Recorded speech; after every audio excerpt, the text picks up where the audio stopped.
आज है 20/6/2025।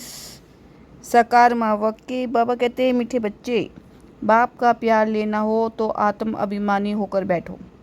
बाप से हम स्वर्ग का वर्षा ले रहे हैं, इस खुशी में रहो। बाबा कहते हैं, मीठे बच्चे, बाप का प्यार लेना हो तो आत्म अभिमानी होकर बैठो। बाप से हम स्वर्ग का वर्षा ले रहे हैं, इस खुशी में रहो। आज का प्रश्न, संगम युग पर तुम ब्राह्मण से फरिश्ता बनने के लिए कौन सी गुप्त मेहनत करते हो? उत्तर है, तुम ब्राह्मणों को पवित्र बनने की ही गुप्त मेहनत करनी पड़ती है। तुम ब्रह्मा के बच्चे, संगम पर भाई बहन हो। भाई बहन की गंदी दृष्टि रह नहीं सकती। स्त्री पुरुष साथ रहते अपने को बीके समझते हो। इस समृद्धि से जब पूरा पवित्र बनो तब फरिश्ता बन सकेंगे। ओम शांति। मीठे मीठे बच्चों, अपने को आत्मा समझकर यहाँ बैठना है। ये राज तुम बच्चों को भी समझाना है। आत्म अभिमानी होकर बैठेंगे तो बाप के साथ प्यार रहेगा। बाबा हमको राजयोग सिखलाते हैं। बाबा से हम स्वर्ग का वर्षा ले रहे हैं, ये याद सारा दिन बुद्धि में रहे, इसमें ही मेहनत है। ये घड़ी घड़ी भूल जाते हैं तो खुशी का पारा डल हो जाता है। बाबा सावधान करते हैं कि बच्चे, देही अभिमानी होकर बैठो, अपने को आत्मा समझो। सभी आत्माओं और परमात्मा का मेला है ना। मेला लगा था, कब लगा था? जरूर कलयुग, अंत और सतयुग आदि के संगम पर ही लगा होगा। आज बच्चों को टॉपिक पर समझाते हैं। तुमको टॉपिक तो जरूर लेनी है। ऊंच से ऊंच भगवान, फिर नीचे आओ तो ब्रह्मा विष्णु शंकर, बाप और देवताएं। मनुष्य को यह पता नहीं है कि शिव और ब्रह्मा विष्णु शंकर का संबंध क्या है। किसी को भी उन्हों की जीवन कहानी का पता नहीं है। त्रिमूर्ति का चित्र नामी ग्रामी है। ये तीनों हैं देवताएं। सिर्फ तीन का धर्म थोड़े ही होता है, धर्म तो बड़ा होता है। टीटी धर्म। यह सूक्ष्म वतनवासी, ऊपर में है शिव बाबा, मुख्य है ब्रह्मा और विष्णु। अभी बाप समझाते हैं, तुमको टॉपिक देनी है, ब्रह्मा सो विष्णु, विष्णु सो ब्रह्मा कैसे बनते हैं। जैसे तुम कहते हो हम शुद्ध सो ब्राह्मण, ब्राह्मण सो देवता, वैसे इनका भी है। पहले पहले ब्रह्मा सो विष्णु, विष्णु सो ब्रह्मा। वह तो कह देते आत्मा सो परमात्मा, परमात्मा सो आत्मा। ये तो है रॉन्ग, हो भी नहीं सकता। तो इस टॉपिक पर अच्छी रीति समझाना है।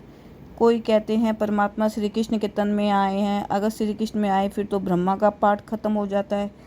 श्री कृष्ण तो है सतयुग का पहला प्रिंस। माँ पतित हो कैसे सकते हैं जिनको आकर पावन बनाए? बिल्कुल ही गलत है। ये बातें भी महारथी सर्विसेबल बच्चे ही समझते हैं, बाकी तो किसकी बुद्धि में बैठता ही नहीं है। ये टॉपिक तो बहुत फर्स्ट क्लास है। ब्रह्मा सो विष्णु, विष्णु सो ब्रह्मा कैसे बनते हैं, उनकी जीवन कहानी बतलाते हैं, क्योंकि उनका कनेक्शन है। शुरू ही ऐसे करना है, ब्रह्मा सो विष्णु 1 सेकंड में, विष्णु सो ब्रह्मा बनने में 84 जन्म लगते हैं। ये बड़ी समझने की बात है। अभी तुम हो ब्राह्मण कुल के, प्रजापिता ब्रह्मा का ब्राह्मण कुल कहाँ गया? प्रजापिता ब्रह्मा की तो नई दुनिया चाहिए ना। नई दुनिया है सतयुग, वहाँ तो प्रजापिता है नहीं। कलयुग में भी प्रजापिता हो नहीं सकता, वह है संगम युग पर। तुम अभी संगम पर हो, शुद्ध से तुम ब्राह्मण बने हो। बाबा ने ब्रह्मा को एडॉप्ट किया है, शिव बाबा ने इनको कैसे रचा यह कोई नहीं जानते हैं। त्रिमूर्ति में रचता शिव का चित्र ही नहीं है तो मालूम कैसे पड़े कि ऊंच से ऊंच भगवान है। बाकी सब है उनकी रचना। यह है ब्राह्मण संप्रदाय, तो जरूर प्रजापिता चाहिए। कलयुग में तो हो ना सके, सतयुग में भी नहीं। गाया जाता है ब्राह्मण देवी देवताएं नमा। अब ब्राह्मण कहाँ के हैं? प्रजापिता ब्रह्मा कहाँ का है? जरूर संगम युग को का कहेंगे। यह है पुरुषोत्तम संगम युग। इस संगम युग का कोई भी शास्त्रों में वर्णन नहीं है। महाभारत लड़ाई भी संगम पर लगी है, ना कि सतयुग या कलयुग में। पांडव और कौरव यह है संगम पर। तुम पांडव संगम युगी हो तो कौरव कलयुगी है। गीता में भी भगवानुवाच है ना। तुम हो पांडव देवी संप्रदाय, तुम रूहानी पंडे बनते हो। तुम्हारी है रूहानी यात्रा जो तुम बुद्धि से करते हो। बाप कहते हैं अपने को आत्मा समझो, याद की यात्रा पे रहो। जिस्मानी यात्रा पे तीर्थों आदि पर जाकर फिर लौट आती हैं, वह आधा कल्प चलती है। ये संगम युग की यात्रा एक ही बार की है। तुम जाकर मृत्यु लोक में वापस नहीं आएंगे। पवित्र बन, फिर तुमको पवित्र दुनिया में आना है, इसलिए तुम अब पवित्र बन रहे हो। तुम जानते हो अभी हम ब्राह्मण संप्रदाय गए, फिर देवी संप्रदाय, विष्णु संप्रदाय बनते हैं। सतयुग में देवी देवताएं विष्णु संप्रदाय है। वहाँ चतुर्भुज की प्रतिमा रहती है, जिससे मालूम पड़ता है ये विष्णु संप्रदाय है। यहाँ प्रतिमा है रावण की, तो रावण संप्रदाय है। तो ये टॉपिक रखने से मनुष्य वंडर खाएंगे। अब तुम देवता बनने के लिए राजयोग सीख रहे हो। ब्रह्मा मुख वंशावली ब्राह्मण, तुम शुद्ध से ब्राह्मण बने हो। एडॉप्ट किए हुए ब्राह्मण भी यहाँ हैं, फिर देवता भी यहाँ बनेंगे। डिनास्टी यहाँ ही होती है। डिनास्टी रजाई को कहा जाता है, विष्णु की डिनास्टी है, ब्राह्मणों की डिनास्टी नहीं कहेंगे। डिनास्टी में रजाई चलती है, एक पिछाड़ी दूसरा फिर तीसरा। अभी तुम जानते हो हमें ब्राह्मण कुलभूषण, फिर देवता बनते हैं ब्राह्मण सो विष्णु कुल में, विष्णु कुल से आते हैं ले क्षत्रिय चंद्रवंशी कुल में, फिर वैश्य कुल में, फिर शुद्ध कुल में, फिर ब्राह्मण सो देवता बनेंगे। अत्र कितना क्लियर है, चित्रों में क्या क्या दिखाती हैं। हम ब्राह्मण सो विष्णुपुरी के मालिक बनते हैं, इसमें मूंझना नहीं चाहिए। बाबा जो ऐसे निबंधन देते हैं उस पर फिर विचार सागर मंथन करना चाहिए, किसको कैसे समझाएं। जो मनुष्य वंडर खाए कि ये इनकी समझाने तो बहुत अच्छी है, सिवाय ज्ञान सागर और तो कोई समझा ना सके। विचार सागर मंथन का फिर बैठ लिखना चाहिए, फिर पढ़ो तो ख्याल में आएगा। ये अक्षर ऐड करने चाहिए। बाबा भी पहले मूल्य लिखकर तुमको हाथ में दे देते थे, फिर सुनाते थे। यहाँ तो तुम घर में बाबा के साथ रहते हो, अब तो तुमको बाहर में जाकर सुनना पड़ता है। ये टॉपिक बड़ी वंडरफुल है। ब्रह्मा सो विष्णु, इनको कोई नहीं जानते। विष्णु की नाभि से ब्रह्मा दिखाते हैं, जैसे गांधी की नाभि से नेहरू।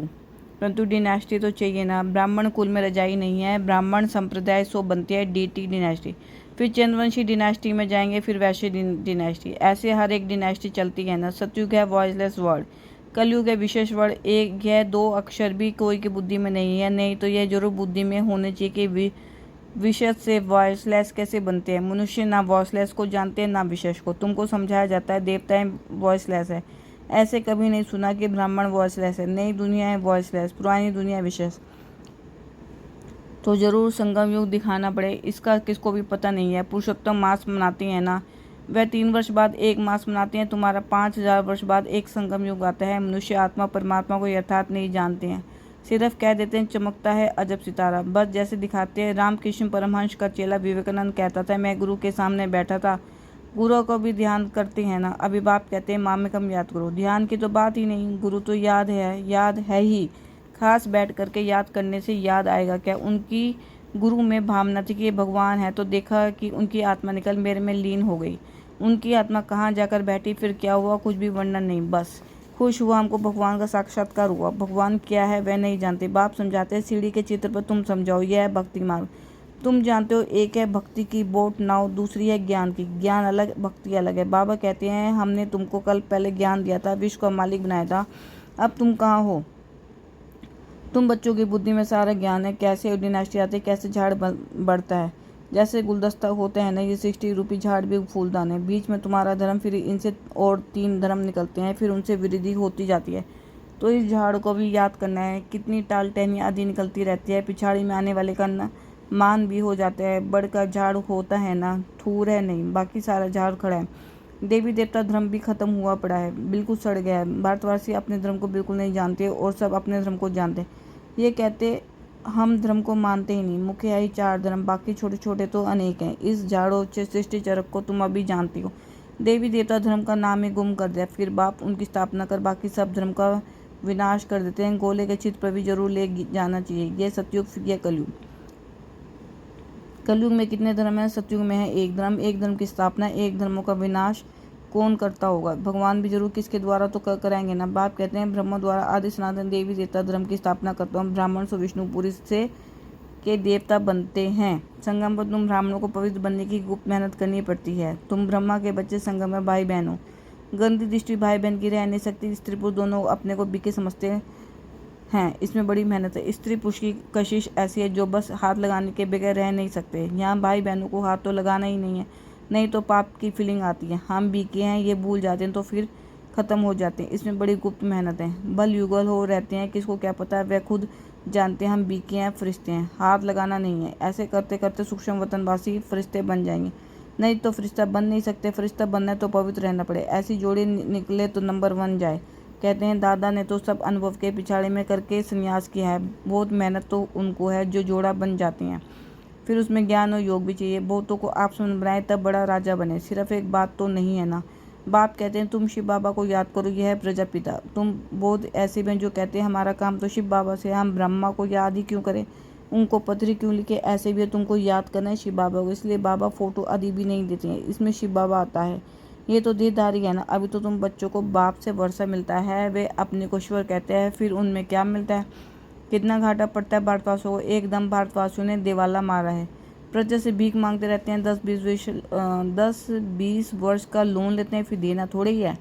लेने वाले देने वाले दोनों ही खत्म हो जाएंगे, खेल ही खत्म हो जाना है। अनेक भी मुसीबतें सिर पर है, देवाला बीमारी आदि बहुत है। कोई साहूकारों के पास रख देते हैं और वह देवाला मार देते हैं, तो गरीबों को कितना दुख होता है। कदम कदम पर दुख ही दुख है, अचानक बैठे बैठे मर जाते हैं, यह है मृत्यु लोग।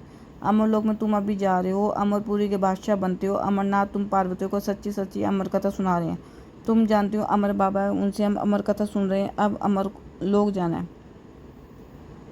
इस समय तुम हो संगम युग पर। अच्छा, मीठे मीठे से लदे बच्चों प्रति माता पिता बाप दादा का याद प्यार गुड मॉर्निंग। रूहानी बाप की रूहानी बच्चों को नमस्ते। हम रूहानी बच्चों की रूहानी बाप दादा को दिल व जान से सिख व प्रेम से नमस्ते, गुड मॉर्निंग, शुक्रिया मीठे मीठे बाबा। धारणा के लिए मुख्य सार, विचार सागर मंथन कर ब्रह्मा से विष्णु कैसे बनते हैं इस टॉपिक पर सुनाना है। बुद्धि को ज्ञान मंथन में बिजी रखना है। सेकंड पॉइंट है, रजाई पद प्राप्त करने के लिए ज्ञान और योग के साथ साथ आप संबंध बनाने की सर्विस भी करनी है, अपनी दृष्टि बहुत शुद्ध बनानी है। वरदान, सर्व संबंधों का अनुभव एक बाप से करने वाले अथक और विघ्न विनाशक भाव। जिन बच्चों के सर्व संबंध एक बाप के साथ है उनको और सब संबंध निमित्त मात्र अनुभव होंगे। वे सदा खुशी में नाचने वाले होंगे, कभी थकावट का अनुभव नहीं करेंगे, अथक होंगे, बाप और सेवा इसी लगन में मग्न होंगे। विघ्नों के कारण रुकने के बजाय सदा विघ्न विनाशक होंगे। सर्व संबंधों की अनुभूति एक बाप से होने के कारण डबल लाइट रहेंगे, कोई भोजन नहीं होगा, सब कंप्लेन समाप्त होगी, कंप्लीट स्थिति का अनुभव होगा, सहज योग्य होंगे। स्लोगन, संकल्प में भी किसी निर्धारित तरफ आकर्षित होना अर्थात बेवफा बनना। अव्यक्त इशारे, आत्मिक स्थिति में रहने का अभ्यास करो, अंतर्मुखी बनो। जैसे अंतरिक्ष यान वाले ऊंची होने के कारण सारी पृथ्वी के जहाँ के भी चित्र खींचने वाले खींच सकते हैं, ऐसे साइलेंस की शक्ति से अंतर्मुखी यान द्वारा मनसा शक्ति द्वारा किसी भी आत्मा को चेतन बनाने की श्रेष्ठ आत्मा बनाने की प्रेरणा दे सकते हैं। ओम